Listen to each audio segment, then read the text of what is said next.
Hello everyone, welcome to this week's Top 10 Cybersecurity News Roundup for the first week of October 2024. In this ever-evolving world of cybersecurity, staying updated is critical. Let's dive into the latest headlines and key developments. So this week we witnessed the largest distributed denial of service attack ever recorded, peaking at a massive 3.8 terabytes per second. Cloudflare was able to mitigate the attack, which primarily targeted financial institutions and internet service providers. This attack reminds us of the growing scale and sophistication of cyber threats. An organization must prepare for these large-scale attacks, which could otherwise cause significant disruptions.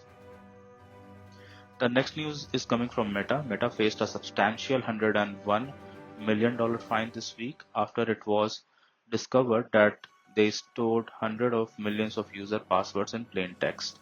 With no external data breaches were reported, the fact that thousands of engineers had access to this sensitive information is a glaring security lapse. This case highlights the importance of secure password management, even for tech giants, and serves as a cautionary tale for all organizations. Next news is from Wells Fargo. So a data breach at Wells Fargo caused by a former employee made headlines this week. The individual accessed sensitive customer data, including social security numbers and banking details, for fraudulent purposes. Insider threat remains one of the most dangerous risks for the organization. Implementing strict access control and actively monitoring user activities are critical steps to prevent incidents like this from happening. In a troubling development, award-winning Cambodian journalist Mek Dara was arrested for his investigative reporting on cyber scams and human trafficking. This case highlights the dangers faced by journalists, especially those who expose cyber criminals and their activities in regions with weak freedom of speech protections. The international community is closely watching this case as it raises questions about press freedom and the risk journalists face in digital age. The next news is from T-Mobile.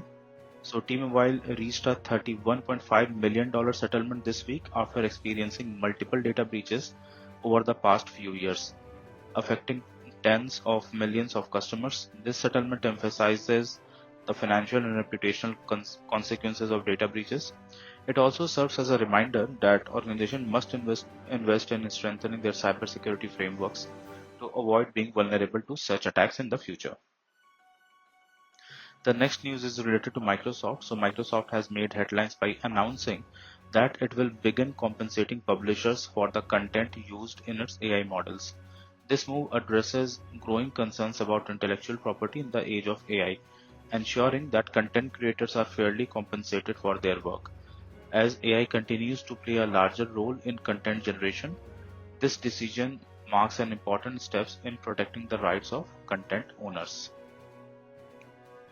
The next news is coming from California. So Governor Gavin Newsom of California made a significant decision this week by vetoing a major AI safety bill. The bill aimed to impose strict safety measures on AI models, including a kill switch to mitigate potential threat. However, critics argued that it could stifle innovation. This decision has sparked debates over the balance between the innovation and safety in AI development, and it will be interesting to see how this conversation evolves. The next news is coming from the Seattle Public Library. So following a ransomware attack earlier this year, the Seattle Public Library announced it would allocate $1 million to investigate and respond to the breach. Public institutions are increasingly becoming targets for cyber criminals, and this attack highlights the importance of allocating resources for incident response and recovery. The library's response will likely serve as a model for other public institutions facing similar challenges. Finally, the US Department of Justice has charged 3 Iranian hackers for interfering with US elections. The hackers allegedly targeted high-profile officials and attempted to manipulate the election process. This is yet another example of how nation-state actors continue to target democratic systems. Protecting electoral infrastructure from cyber attack is an ongoing challenge for the governments worldwide. So in conclusion, this week's headline reflect constantly evolving nature of cybersecurity threats, from record-breaking DDoS attacks to insider breaches in AI-related concerns. Staying informed and proactive is key to addressing these challenges heads on. Thank you so much for joining me in reviewing this week's top cybersecurity news.